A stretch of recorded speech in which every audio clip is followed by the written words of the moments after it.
The story kicks off with Ryoma Takabayashi, an 11-year-old kid, talking about his life. He lives alone in the forest Scratch Thave lives in a house in the forest with, like, 1,000 slimes. Ryoma explains that slimes evolve differently depending on what he feeds them. For example, there are sticky slimes, the green ones, that ooze some kind of fluid you can use to make threads, which are handy for hunting. Then there are acid slimes that can melt tough stuff like bones. Poison slimes show up when slimes eat poisonous weeds and survive. They're tough as hell and multiply super fast. Cleaner slimes eat dirt and make everything spotless, while scavenger slimes are the gross ones that chow down on trash and poop to make fertilizer. Even though Ryoma sometimes runs into goblins and thieves in the forest, he still thinks his life is pretty chill. One day, while walking through the woods, he spots a group of knights trying to help their injured buddy. The mage, Camel, is out of magic and can't heal the guy, so they're thinking about rushing him to town when Ryoma shows up. One of the knights immediately pulls a sword on him. What a jerk. Ryoma's not great at talking to people since he's been on his own, so he sounds kinda like a caveman. He manages to tell them he's got a potion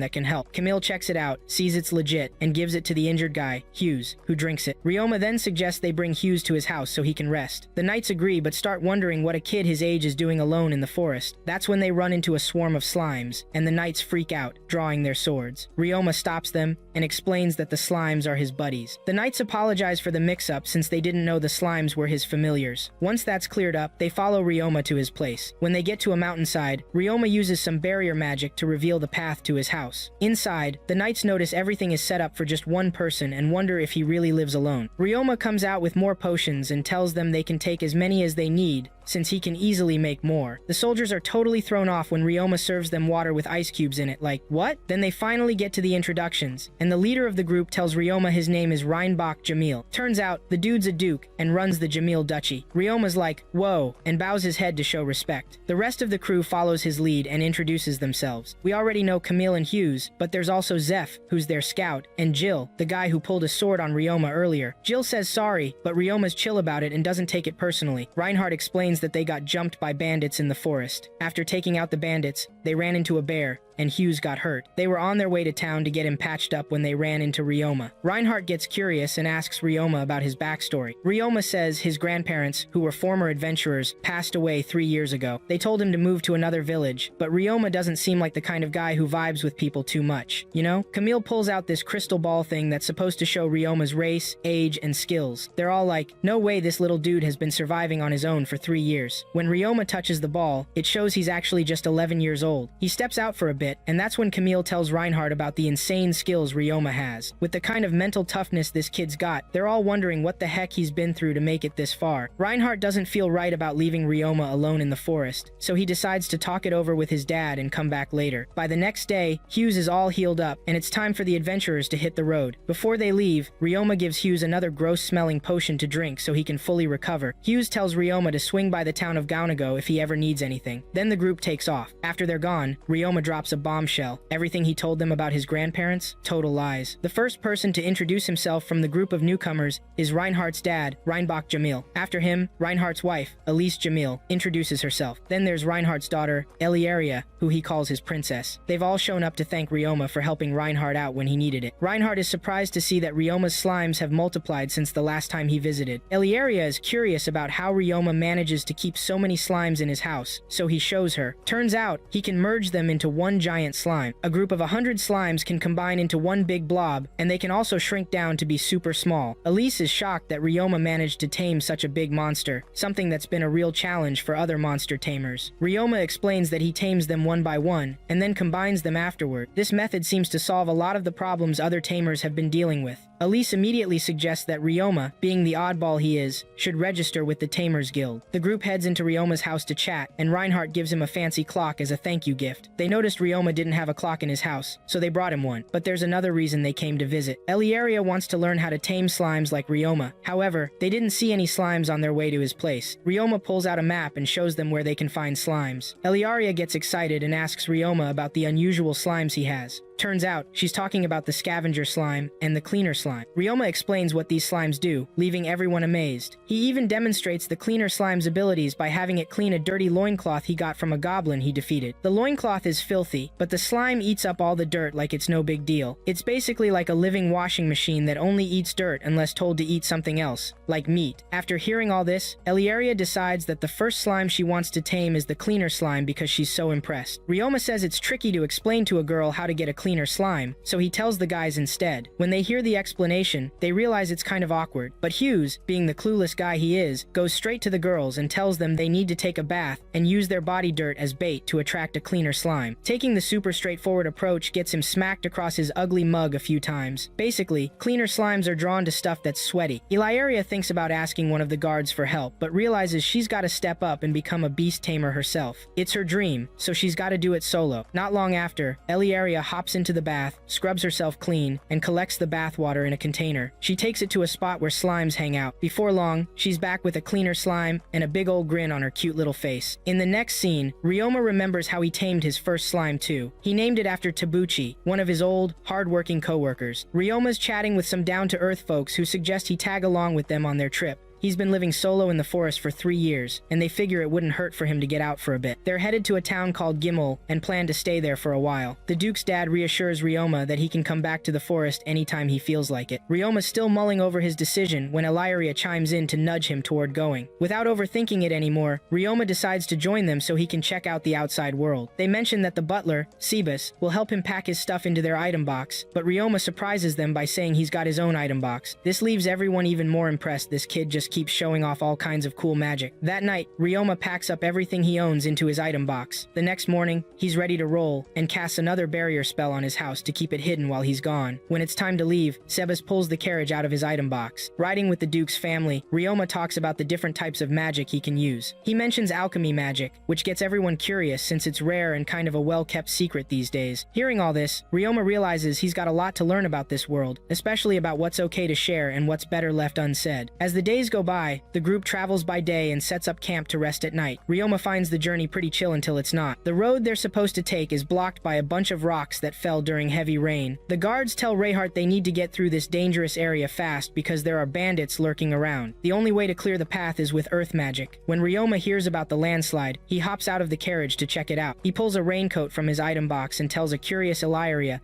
that he made it himself using adhesive. Ryoma joins the soldiers, who are still scratching their heads about how to deal with the mess. Instead of wasting time talking, he jumps straight into action. Using his earth magic, he gathers the rocks and turns them into blocks, clearing the path so the carriage can get through. After 3 more days of smooth traveling, Ryoma and the Jamil family finally make it to Gimel. So, Gimul's supposed to be a mining town, but it's not doing too hot. Reinhardt swings by to check out which mines need to be shut down and which ones can keep on running. Later, Ryoma gets told he's got to hit up the church to grab his status board, which is basically like an ID. He rolls into the church's baptism room and meets this lady who explains how it works. She tells him to stick the board on this pedestal and touch the crystal to finish the baptism. Ryoma does what she says, and bam, there's this crazy bright light in the room. When he's back, the lady tells him to hide most of his stats on the board and only show his name, age, and race. Once he bounces out of the room, he links up with the Jamil fam, who've been hanging out waiting for him outside. Reinhardt's dad decides to drop some wisdom on Ryoma. Dude's got crazy skills, and it's clear that's gonna put a target on his back for people who want to use his powers. The only way to keep his abilities on the down low is to sign up at a guild and start building his rank and rep. After that, Ilaria gets curious and asks him how much magic juice he's packing. Ryoma casually says his magic capacity is 198,000, and Ilaria's jaw basically hits the floor. People with that much magic usually struggle to get the hang of it, so she's shook that Ryoma's handling it like it's no big deal. Turns out, Ilaria's got even more magic capacity than Ryoma, so she asks him how he got so good at it. Ryoma tells her to just mess around with magic whenever she's got free time. He even offers to teach her, which makes her super hyped. After that, they roll over to the Tamers Guild, which is for folks who can summon and control monsters. The guild also hooks its members up with info and job leads. Ilaria and Ryoma sign up, but when the guild finds out Ryoma's only tamed a bunch of slimes, they're like, yeah, it's gonna be tough for you to level up here, dude. Then the Duke's dad suggests they hit up the Adventurers Guild too. Ryoma had mentioned taking out some goblins in the forest before, and the guy figures that'll give him a little extra cred if he signs up there. When they get to the guild, Ryoma's told he's gotta prove his combat skills to register. He asks the Jamil fam if he should go all out, and they're like, heck yeah, go for it. In the test area, the examiner tells him he's got 5 targets to hit and only 5 arrows, so he can't miss a single shot. Ryoma knows he's got to impress Eliaria and her fam, so he steps up, pulls back the bow like a pro, and nails every single target dead center. Even the examiner's blown away and lets out one of those impressed whistles. After passing his first test, the examiner tells Ryoma he's got to hit moving targets for the next one. Apparently, the person who came up with this test was a transfer from Earth, and used a shotgun to do it. Ryoma's got 50 targets and 50 arrows to take them down. The whistle blows, and the targets start flying all over the place. Ryoma takes them out one by one, and even the last challenge, where 4 targets come at him at once, is a total breeze for him. Then, out of nowhere, the examiner sneaks up behind Ryoma and throws a knife at him. Ryoma senses it, grabs the knife midair, and chucks it right back at the guy. Thinking the test isn't over, Ryoma uses his earth magic to summon a weapon and charges at the examiner, but the guy quickly calls it off. Turns out, the knife throw is just a little trick he does to keep archers on their toes. The knife isn't even sharp, and Ryoma's the first person to ever throw it back instead of dodging it. The examiner introduces himself as Worgen, the head of the Gimel branch of the Adventurers Guild. Apparently, he personally ran the test because the whole Jamil family was watching, and he wanted to see what made Ryoma so special. Worgen tells everyone Ryoma passed the test and gives him a guild card with his rank on it. He puts Ryoma at G rank on purpose so he can work his way up. Ryoma then checks out the task board for jobs at his rank and picks one that involves cleaning. The next day, Ryoma packs up his slimes, which are perfect for cleaning, and heads to the house that posted the job. When he knocks on the door, he's completely floored when a cat beastkin named Mia answers. The house reeks so bad that the smell practically punches Ryoma in the face. Mia's super excited someone from the guild finally showed up, but all Ryoma can think about is whether he can actually handle this job. So, apparently, some giant trash pile ended up in Mia's house, and ever since, nobody's been down to take the cleaning job. First thing Ryoma does is get his scavenger slimes to chow down on all the garbage. Once that's handled, he dives into the main cleanup. A few hours later, boom, the house is spotless. Miss Catwoman is stoked with how well Ryoma handled it, and she even gives him a raise for crushing it. After finishing up with Mia's former trash palace, Ryoma heads back to the guild. He's totally blown away by how much he's getting paid. Turns out, Mia made sure to add an extra bonus in the contract. Then Worgen calls Ryoma into his office. Dude's impressed that Ryoma managed to tackle the mountain of garbage at Mia's place. To help Ryoma level up his skills, Worgen throws another job his way. This time, it's cleaning the communal toilets, aka the Pee Palace. The government's behind this one. People from the slums used to handle it, but they bailed when they realized the pay was trash. Even though Ryoma knows the job's kinda shady, he agrees to do it. Worgen promises he'll get a fat paycheck when it's done. Ryoma decides to loop Reinhardt in on the whole thing. When the ducal family hears about it, they're like, yo, something sketchy's going on here. They figure someone's been skimming money. Reinhardt sends Sabas to investigate ASAP. Reinhardt thanks Ryoma for speaking up, saying they might just uncover a huge crime thanks to him. Reinbach is straight up furious about the whole thing, saying whoever's behind it has been screwing over the citizens.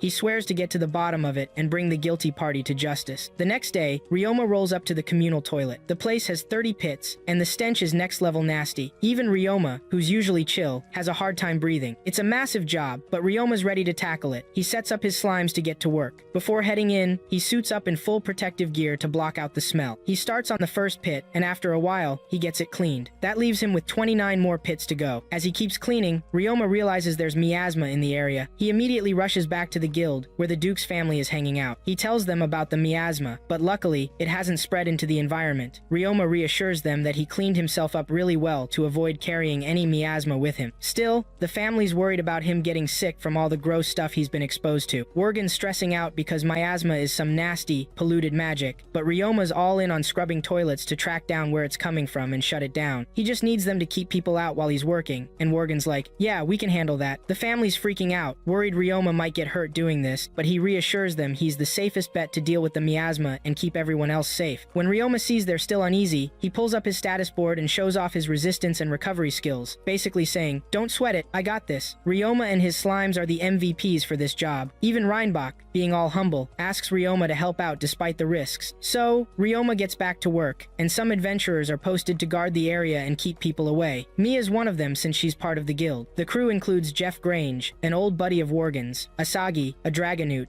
Mazelia, a tiger beastkin, Celia, a rabbit beastkin, Lipin, who's into monster research, Walana, a dog beastkin, and Mia, a cat beastkin. Mia's super hyped because she sees this as her chance to pay Ryoma back for helping her before. As Ryoma keeps grinding away at the gross cleanup, his scavenger slimes level up and snag a new skill called gluttony, which speeds things up even more. The Duke's family sends over food and healing potions to help the adventurers out. Meanwhile, Reinhardt and his crew are digging through town records, trying to sniff out where fraud or embezzlement might be hiding. When Ryoma's halfway done, the adventurers tell him to take a break, but he's like, nah, I'm good. Dude's got a work ethic like iron and doesn't quit till the job's done. By the next morning, he's finished cleaning up, and Mia's the first to tackle hug him, nearly smothering him with her chest. Ryoma heads back to the guild to tell Worgen he's done. Worgen gives him props and promises a sweet payday for completing the quest. Ryoma's used to pulling late nights because of his brutal job back on Earth. His mom always stayed up to greet him when he got home, even though he told her not to, but then she passed away away, and while he didn't cry, it left a huge hole in his heart. Coming home to an empty house was rough at first, but he eventually got used to it. Now though, things are different. He's got the Duke's family to come home to, and they're all genuinely happy to have him around. He feels so much love from them that he ends up crying without even realizing it. The family gets it and surrounds him with support. For the first time since he came to this world, Ryoma feels like he's truly happy. The next morning, Eliaria gets up bright and early. With help from her mom and the maids, she whips up a tasty breakfast. Once she's done, Sebas wakes up Ryoma, who's stoked to have food ready so early. He joins the family at the table, digs in, and gives Illyria props for the awesome meal. Illyria brings up the magic stuff, and Ryoma promises to help her out. On top of that, Ryoma's about to start magic lessons with Camille. Later, Camille takes the kids to a laid-back spot for training. Illyria's got a knack for ice and fire magic, which Ryoma thinks is pretty tough to learn. Ryoma kicks things off by showing Eliaria what she can do with her magic. He creates these cool bubbles that grab everyone's attention, including Eliaria and her family. Following Ryoma's tips, Eliaria manages to make bubbles too. Then Ryoma makes a giant bubble for them to mess around with. He's pumped that Eliaria, or Princess Pickles, is having a blast with everything he's teaching her. Next up, it's time for Camille to show Ryoma some fire magic tricks. Ryoma nails it on the first try and even outdoes his mentor by hitting the target harder. After fire magic, they move on to ice magic, and Ryoma works through all of it with Camille. Once they're done, Camille's out of ideas for what to teach him. That's when Sebas steps in and tells Ryoma he'll teach him space magic. Sebas asks if Ryoma knows any space magic besides his item box ability. Ryoma says he can use teleportation magic and shows off his skill, which Sebas thinks is pretty impressive. Sebas explains that Ryoma needs to learn more space magic, like warp and dimension home. He breaks down how warp magic works. It's basically traveling to a place you picture in your mind. Sebas demonstrates, and Ryoma nails it by teleporting to the top of a hill on his first try. Dimension home is like a souped-up item box that can hold more stuff and even has air inside so it can store living things. Ryoma realizes this could help him carry his slimes around more easily. After a bunch of tries, he finally creates a dimension home. He's stoked about it, and Sebas tells him his hard work paid off. By now, it's getting late, and Sebas says it's time to head back. Ryoma's been so into his training that he completely lost track of time. The next day, they roll out to the old North Gimel mine to teach Eliaria some combat moves. Turns out, in this family, everyone's got to throw down if a fight breaks out. On top of that, Eliaria is heading to a school in the capital to level up her skills. Once they get to the mine, the crew splits up. Hughes, Camel, and another night tag along with Eliaria and Ryoma into one part of the mine, while the rest of the squad checks out how bad the monster problem is in the area. Not long after, they bump into this massive mantis. Hughes explains that these things breed like crazy, so if you see one, there's probably a whole squad of them nearby. Eliaria steps up first, and even though her magic shots are kinda off, she manages to take it down with an ice arrow. Then, more mantises pop out of nowhere. Ryoma hardens himself up with a skill and charges straight at them. With his killer combat skills, he slices through them like they're nothing, like cutting up sardines. Afterward, the scavenger slimes clean up the mantis leftovers. Once they've taken out enough mantises for the day, they decide to head back. But then Eliaria spots a slime she calls a metal slime. Ryoma's like, wait, is that even a thing? Eliaria doesn't waste time. She traps the slime with an ice wall so it can't escape. She catches it, and Ryoma gives her props, saying she should make a taming contract with it. Eliaria hands the slime over to Ryoma to double check it. When they get outside, Ryoma notices there's iron in the soil. He does some alchemy magic and pulls metal straight out of the dirt. It's basically him showing off his alchemy skills to the group. He figures out the red soil's got iron in it. Eliaria's super into the metal because it's shiny like a mirror. After that, Reinbach takes Ryoma to a shop called the Morgan Trading Company. The merchant there, Serge Morgan, checks out the metal and says it's top-notch. He's impressed with Ryoma's alchemy skills and promises to handle selling the metal. Ryoma wants to keep it on the down low that he's the one making it, and Serge is cool with that. Reinhardt tells Serge to make sure all the profits go to Ryoma since he's the one who made it. Makes sense, right? Serge is trustworthy, so they're not worried. Ryoma feels good knowing everyone's got his back. They're like the family he never had. Later, the people who were stealing from the toilet funds get busted. After that, Worgen gives Ryoma a new job, clearing out monsters in the abandoned mine shafts. Ryoma teams up with other adventurers to take care of the monsters in those areas. Before heading out on the mission, Ryoma tells Eliaria he wants to test the metal slime's weak spots. Since it can't be hurt by physical attacks, he wants to see if poison will work on it. He tries 2 types of poison, but neither affects the slime. However, the slime reacts right away to acid, which makes sense, since it's common knowledge that acid can melt metal. Soon after, a group of adventurers shows up to remind Ryoma it's time to go. Eliaria gives him a hug from behind and wishes him good luck on his mission. At the cave entrance, Worgen briefs the adventurers about the monsters they'll face: cave bats, cave mantises, and small rats. These monsters aren't strong on their own, but they tend to attack in swarms, which makes everyone a little nervous. The group reaches a path in the cave and decides to split up to cover more ground. When Ryoma is asked how many slimes he has, he casually mentions he's got over over 4,000 of them, which surprises everyone. Not long after, Ryoma's group runs into a swarm of cave mantises. They wipe out the monsters in no time, leaving the adventurers a little disappointed because they were expecting more of a challenge. As they move deeper into the cave, they sense cave bats nearby. Ryoma tells the team he wants to try an experiment on the bats using a spell called the sound bomb, which none of them have heard of before. Before starting, Ryoma sets up a soundproof barrier around the team. Once that's done, he casts the sound bomb spell into the dark cave where the bats are. When they check it out, every single bat is dead. Turns out, the sound bomb is basically a massive blast of sound that knocks out the bats. Ryoma then orders his slimes to eat the bats' remains, and the slimes quickly clean up everything. With their part of the monster clearing done, the group heads out of the cave. When they get outside, they hear some news. Another team ran into a goblin horde and got injured. Apparently, there's a goblin village nearby, with over 500 goblins. Ryoma realizes they need to take out the goblins quickly before they can multiply. Worgen says they're planning to attack the goblins right away. The adventurers will surround the goblin village to stop any from escaping. A little later, Mia and another adventurer head to the village to lure the goblins out. The goblins angrily chase after the two, not realizing that Ryoma and the others have already dug a trench filled with poison slime potions to trap them. The squad of adventurers gets together to take on the rest of the goblins that didn't fall for their trap. But things aren't looking too hot because the acid slimes aren't breaking stuff down fast enough. Of course, Brainiac Ryoma's got a plan up his sleeve. He tells everyone to back off from the goblins because he's about to whip out a sound bomb. He covers his ears, sets it off, and boom, the goblins are left totally stunned. Then he orders his slimes to attack the goblins, and they go to town on him. Worgen catches on that they've got the upper hand now, and tells his crew to back up Ryoma and his slimes. Teamwork makes the dream work, and together they wipe out the goblins. By the end, they've taken down what's gotta be at least 2,000 goblins. They're still hyped up from their victory when the goblin commander shows up, and yeah, everyone's freaked. But then they realize there's even more goblins coming. Things are about to get real, so Ryoma tells his slimes to get ready. With one big charge, the slimes take out the goblins like it's no big deal. After the fight, Ryoma has his cleaner slimes tidy up his crew, getting rid of all the gross goblin grime, which, by the way, is apparently the nastiest stuff to clean off. Everyone's super impressed with how good the cleaner slimes are. Mia jokes that Ryoma could make bank if he started a laundry business. When they leave the cave, Ryoma gets more props for his healing slimes, which have been patching up the wounded adventurers. Turns out, these slimes have leveled up and can heal even faster now. The adventurers are all over Ryoma, thanking him for saving their butts and keeping them alive longer. At this point, he's basically a celebrity among them, whether he likes it or not. Because they took down the goblin commander, Worgen announces that everyone's getting a pay bump. On the way back to town, someone asks Ryoma what the healing slimes eat. He explains they only need water and use photosynthesis to make their own food. They're kinda weak, but super rare. Then the group asks if Ryoma's rank in the Tamers Guild has gone up, but nope, not happening anytime soon. Apparently, the guild thinks his slimes are useless, though the adventurers know better. They all hope Ryoma gets the recognition he deserves, cause the guy's busting his butt out here. Ryoma reflects on how far he's come and realizes meeting the Jamil family really turned his life around. Soon after, Ryoma heads home, and the Jamil family is stoked to have him back. They can't wait to hear all about his adventure. Later that night, Ryoma drops a bombshell on them. He thanks them for always having his back, but says he wants to step away from their support for now. He's determined to make it big on his own without anyone giving him a boost. Ryoma's trying to explain why he wants to break away from the fam. He doesn't want to turn into some spoiled brat who relies on them for everything. Ever since he met them, they've been taking care of him, and he feels like he's already getting too comfy. While he's pouring his heart out to the family, Hughes and the staff are low-key eavesdropping on the whole convo. Illyria, let's just call her Eli, isn't feeling great about this news. She doesn't want Ryoma to leave, but her parents actually get where he's coming from. Even Reinhardt's dad figures it's normal for Ryoma to want to live on his own someday. He's a guy, and guys do this kind of thing, it's just how it goes. But the family's got a few rules for him. He's got to keep in touch by sending letters, come visit them so they know he's doing okay, and never hold back if he needs their help. Eli finally gives in but throws in one more rule. They've got to meet up in 3 years and again in 6 years. She's got a long school break in 3 years, and graduates in 6, so it lines up. Oh, and while they're still in town, Ryoma's got to stay at the inn. He's not too hyped about that, but the family insists. Ryoma asks what the family's up to while they're in town. Reinhardt's dad says they're sticking around until the Grell frogs show up. These frogs are special, their skins used for armor, and their insides are good for medicine. Plus, the limmer birds are around during the same time. These birds are super rare and hard to catch or tame. Ryoma then tells the fam he wants to live in town as an adventurer and start a laundry business. Looks like he's finally taking the adventurer's advice advice about the biz. He's hoping to make some cash from it. That's when Hughes and the staff barge in, totally busted for listening in on the whole conversation. They jump in and say it's actually a solid idea since adventurers usually toss their gear when it gets too filthy. Some gear gets so gross it's impossible to clean. Reinbach says he'll talk to Serge to help Ryoma get things rolling. Reinhardt also asks Ryoma for a favor. He wants him to manage some abandoned mines whenever he's got free time. Ryoma's cool with it and thanks them for having his back. The next day, they all head to Serge to pitch the idea. Serge is all in and can tell it's gonna be a hit. To avoid any future drama, Serge suggests Ryoma register with the Merchant Guild and even offers to take him there right away. Ryoma's down, and they head out to make it happen. A little while later, they show up at the Merchant Guild, where Serge and Ryoma meet the guildmaster, Glycella. Glycella's an old lady, but she's sharp as a tack. She quickly figures out that Ryoma is trying to get his business registered early to avoid headaches down the road. She also knows his business is likely to make a ton of money. Not wanting to waste anyone's time, she pulls out the paperwork and tells him to fill it out. Once he's done, she brings out a map and assigns him a plot of land for his laundry shop. When Ryoma, Serge, and Eli check it out, they find an old, run-down building. Serge explains it burned down in a fire and has been sitting empty ever since. Ryoma actually thinks it's a great spot for his business since it's close to a residential area, not far from an industrial zone, and near the Adventurers Guild too, which is the cherry on top. Ryoma quickly decides to take the land. Serge promises to lend him some of his workers to help him get started. He also gives Ryoma some advice, telling him to work on his facial expressions because his emotions are way too easy to read. Serge says if Ryoma wants to be a good manager, he needs to learn to keep his feelings in check. Ryoma thanks him for the tip and, as a show of gratitude, promises to buy everything he needs for the shop from Serge. Right after that, Ryoma gets to work on building the shop. He puts his slimes to the task of tearing down the old building and clearing out the weeds. His plan is to build a shop with a dormitory for his workers to live in once they start. Construction kicks off,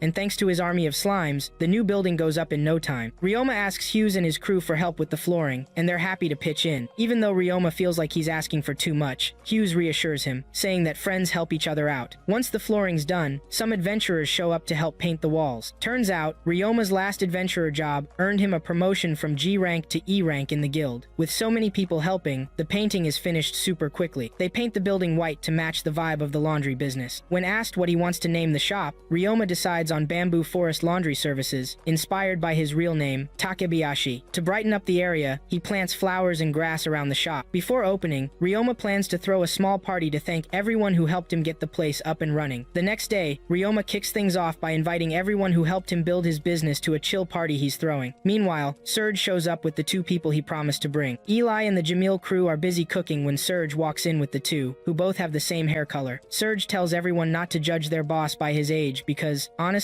it doesn't matter. Ryoma shows up, and Serge introduces him to the pair. The guy's name is Callum Norad, and the girl's name is Carla Norad. Turns out, they're siblings. Serge explains that the two are the manager and assistant manager of one of his businesses, and he's confident they'll do a great job for Ryoma. After the intros are done, Ryoma takes them to where the real action is going to happen. He explains how the business will run. Each customer gets a sack for their stuff, and they'll get a claim tag so they can pick it up later. Ryoma shows them how it works. Cleaner slimes wash the clothes, metal slimes iron them, and green slimes fold them perfectly. Ryoma reassures them that the cleaner slimes can handle any kind of dirt, but they should always double check before handing clothes back to customers. After that, he gives them a tour of the building, pointing out areas that are off limits to customers. Soon, the guests start arriving for the party, and Ryoma asks the siblings to help out with hosting. Before long, the party's in full swing, and even the slimes are pitching in. Everyone's having a great time. When it's time for Ryoma to speak, the crowd goes quiet to listen. He's surprised and happy that people actually care about what he has to say, something that never happened in his old life. Back on Earth, he felt like a ghost, invisible to everyone, and no one gave a damn about him. Now, he's just glad he's no longer seen as the washed-up loser he used to be. Ryoma thanks everyone for coming and for their support, then officially kicks off the party. Some people congratulate him, while others seem more focused on stuffing their faces with food. Worgen and Glycella chat about Ryoma's new business, and how successful it's likely to be. They're impressed that someone so young is so talented and doing so well. Soon enough, everyone's stuffed, especially the adventurers, who ate so much they can barely move. But when dessert comes out, their love of food somehow gets them back on their feet. Later that day, Ryoma gives Callum and Carla the option to quit if they think working for him isn't a good fit. Before he can even finish, they cut him off, saying they're excited to work for him and can't wait to get started. They've spent time getting to know him,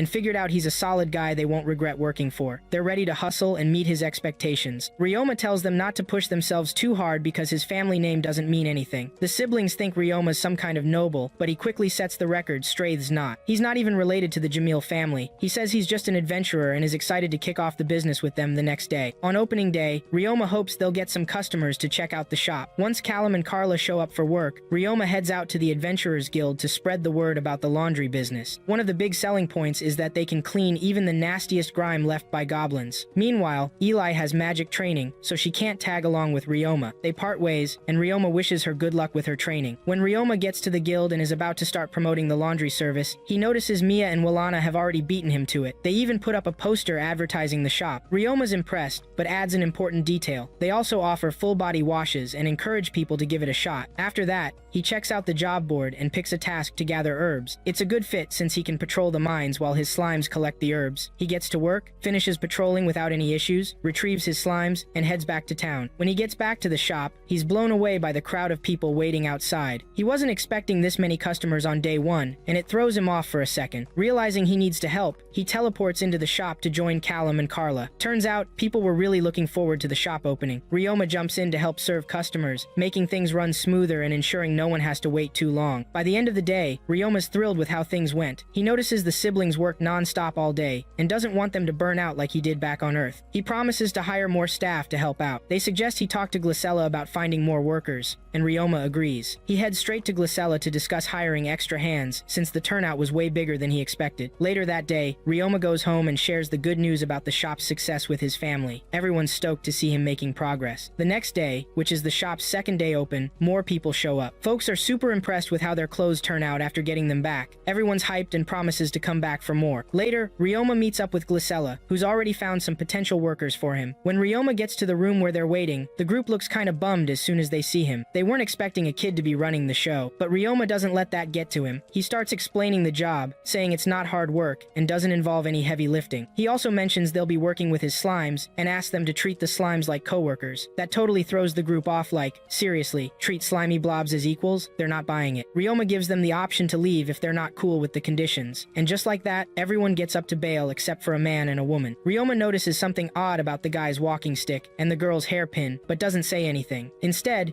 he asks if they're okay with the job, and they say they are. The man introduces himself as Faye, and the woman is his daughter, Li Ling. Faye mentions his busted leg and worries it might be an issue, but Ryoma doesn't care. He knows his healing slimes can fix it up in no time. Ryoma asks if they've got any questions, and they just ask for a place to stay since they're broke. Ryoma tells them there's a dorm for employees, so they're good to go. Then, out of nowhere, Ryoma asks them who they really are because he's noticed the weapons they're carrying. They realize they've been caught and decide to come clean. Turns out, they're ex-assassins but aren't in that line of work anymore. Apparently, Glycella already knew this since she's good at reading people. She just let Ryoma figure it out on his own. Faye and Lee explain they're from another country and lost everything in a war, including their home. Their master also died in the war, so they couldn't keep up their assassin gigs. They came to this town to work in the mines, but Faye broke his leg on the job and now needs a cane to get around. Faye and Lee are impressed that Ryoma figured them out. Even though they're ex-assassins, Ryoma's cool with hiring them. Glycella's already given her approval, so Ryoma decides to make it official. He tells them they'll also be acting as bodyguards at the shop because of their combat skills. After that, Ryoma shakes hands with them to seal the deal. Glycella scolds them for carrying their weapons everywhere and tells them to drop their old assassin habits. She vouches for them, saying they're good people, and tells Ryoma to treat them well. Once they leave the guild, they head to the shop where Ryoma introduces them to the Norad siblings. He takes them to the workspace to show how the slimes do their thing. Instead of freaking out, they're blown away. By the end of the day, Ryoma tells Callum and Carla to tally up the day's sales. Then, he asks Faye and Lee to come with him. Using a healing slime, he fixes up Faye's injured leg. Faye's super thankful since he never thought he'd be walking properly again. Turns out, Faye and Lee are flat broke because they spent all their cash bribing their way into the country. Ryoma takes them to the staff quarters and sets them up with separate rooms. The rooms are spacious and nicely furnished, which impresses them even more. When the sales report comes in, Ryoma is shocked to see they made even more money than the day before. He then tells Callum and Carla that Lee and Faye will also act as bodyguards and to factor that into their pay. Lee and Faye are stoked about this. The next day, more customers show up and the new workers finally get to work. By the end of the day, they've had even more success than before, showing that business is booming. Ryoma starts thinking about hiring more people, including a cook, so the team doesn't have to stress over meals while working. The workers are happy to see Ryoma cares about them and doesn't want them to burn out. After leaving the shop, Ryoma heads to the Merchants Guild to talk to Glycella about hiring more staff. He tells the old lady he needs 3 more workers and a chef to handle cooking for the team. He doesn't want to pile cooking duties on his already busy workers. The old lady promises to find people who are cool with working around slimes. The next day, she introduces Ryoma to the new hires. The 3 workers are Fina, Maria, and Jane, who all came from the same village looking for jobs. The chef, Selma, used to work at an inn. The new hires agree to stay in the shop's dorms. The old lady suggests Ryoma think about opening another shop in a different town, which is the same thing the Norad siblings mentioned the day before. Ryoma isn't ready for that yet,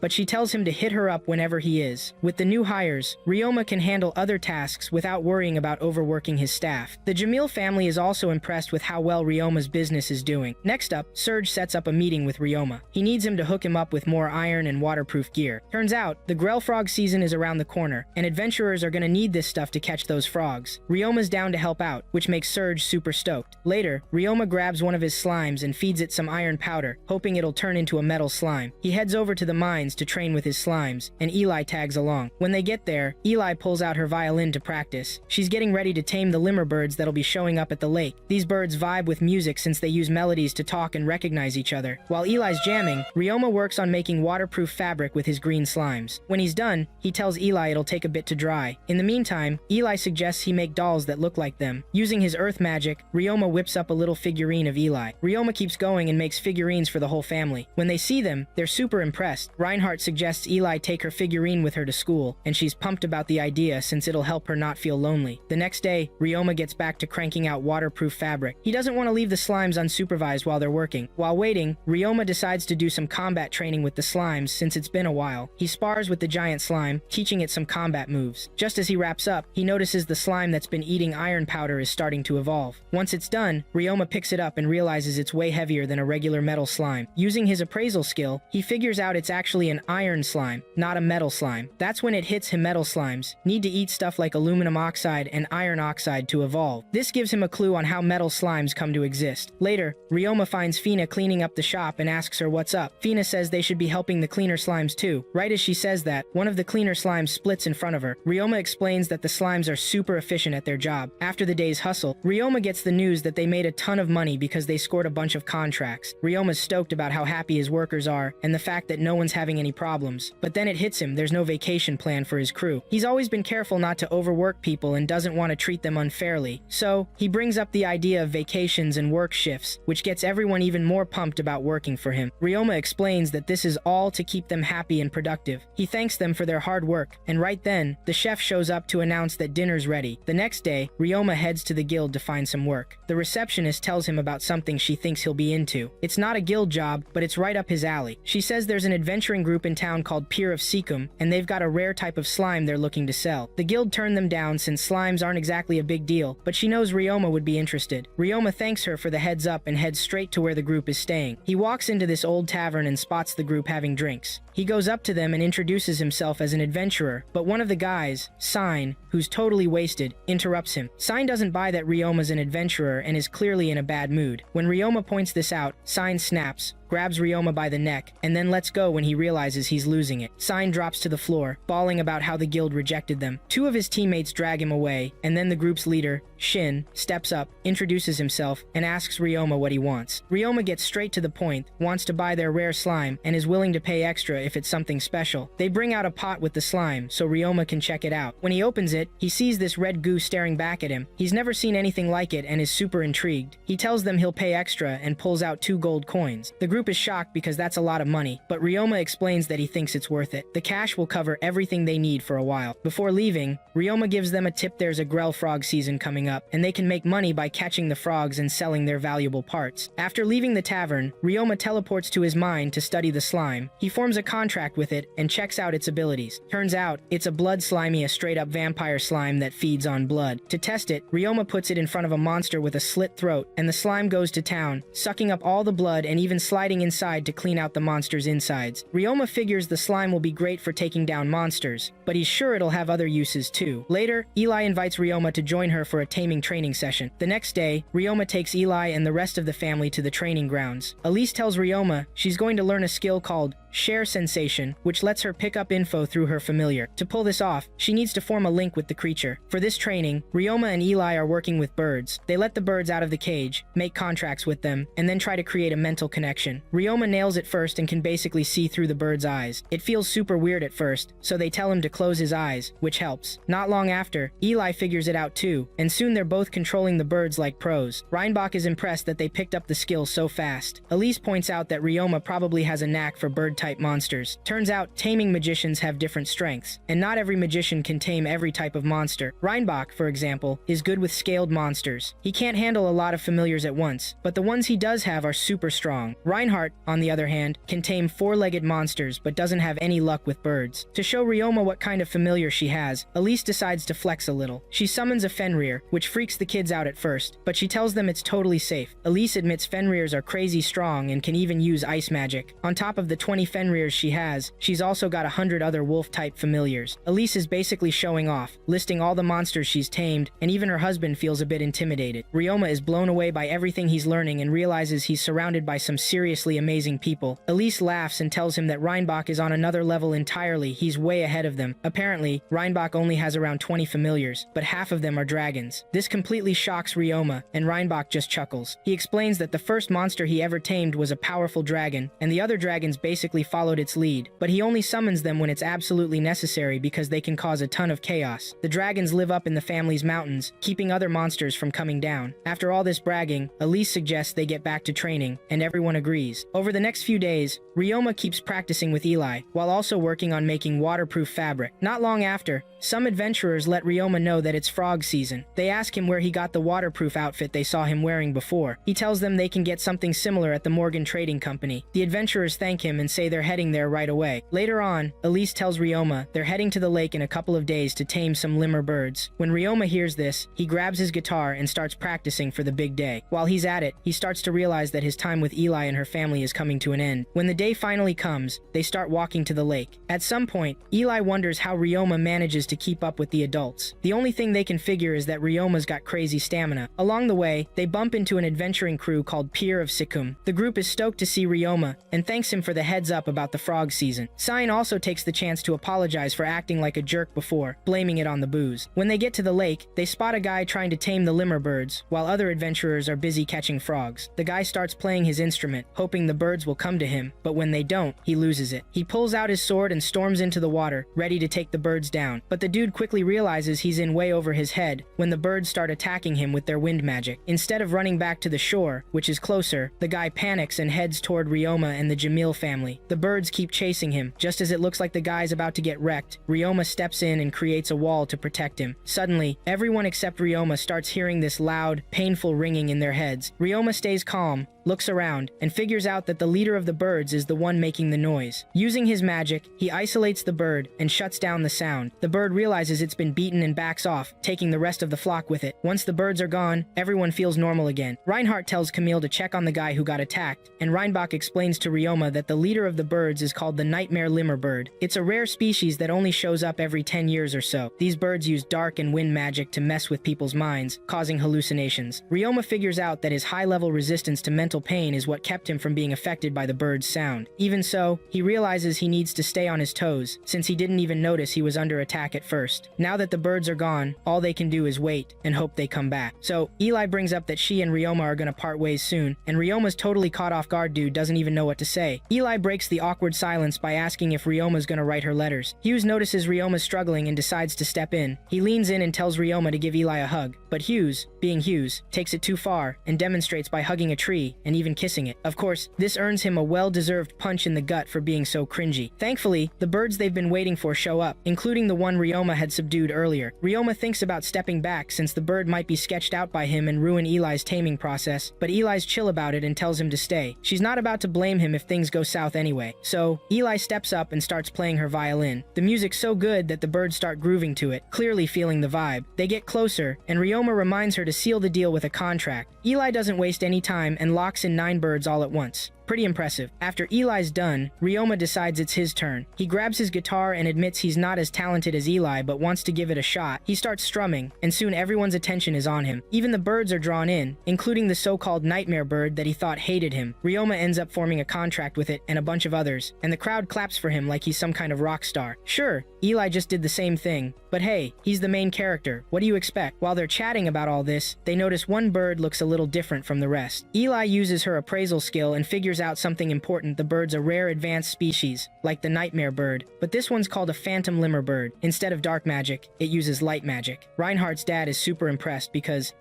finding one rare bird is cool, but two? That's next level. Reinhardt tries to touch the bird, but it freaks out and screams at him, which makes sense since he's not exactly a bird-taming magician. That night, the family throws a big party to celebrate Eli's success and say goodbye to Ryoma. During the party, Ryoma and Eli sneak off to have a private chat in a room. Eli and her family are leaving in the morning, so they need to talk before then. Ryoma mentions he'll be living closer to the mines after they leave, saying it'll make his patrol work easier. Eli opens up to Ryoma, saying she's never really had a friend. When she was younger, she accidentally froze an older boy who came to her house to teach her magic. Her family thawed him out, so he was fine, but he spread rumors about her being dangerous. Since then, people have been scared of her, and she's struggled to make friends. Eli asks Ryoma if he's scared of her. He tells her he's not, and she assures him she's not scared of him either. Then Eli gives Ryoma a box. Inside, there's a necklace with a ruby pendant. It's the same necklace Elise gave Eli on her 10th birthday, and now she wants Ryoma to have it. The pendant is a magic stone, which makes the necklace powerful and valuable. Ryoma doesn't want to take it, but Eli insists. She says she's not giving it to him, just asking him to hold on to it as a good luck charm. It's her way of saying they'll meet again. Ryoma thanks her, and then realizes he should give her something too. After thinking it over, he decides to give her 2 of his slimes. Eli is thrilled and thanks Ryoma for trusting her. She promises to take good care of his slimes while he's away. The night passes, and morning comes. It's time for Eli's family to leave. The staff all say goodbye to Ryoma, telling him they've enjoyed having him around. Ryoma thanks them for their support. Elise reminds him not to forget about the letter thing. Once the adults finish their goodbyes, they leave Eli and Ryoma to talk privately. Eli tells Ryoma not to treat her like a stranger anymore, and suggests he call her Elia instead of my lady. She promises to work hard in school so she can make him proud. Instead of saying goodbye, Eli tells Ryoma they'll see each other again. Then she joins her family in the carriage, with the 2 slimes sitting beside her. Ryoma is determined to face life head-on and tackle any challenge that comes his way. The season ends with Ryoma promising to work hard, just like Eli, to make his life better than it was before.